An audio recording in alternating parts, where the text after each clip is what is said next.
So now I have a stitch already done. So the next step is to cut it, and next step is how to hold the scissors.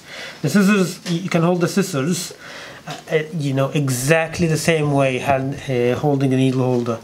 Okay, again, tip of the thumb, okay, the ring finger, the middle, and the index here. And that's why, because this move, as I showed you on the needle holder, when you unlock the needle holder, which is stabilizing a limb and pushing the other limb with your thumb, will bring these two blades, you know, against each other's, so it will cut more efficiently.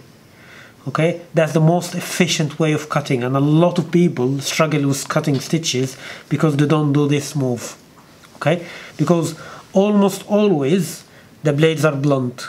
Almost, I don't know why, but almost always are blunt. Okay, if we did this trick to push this, okay, and cut, it will be much easier. Okay, this one was blunt as well.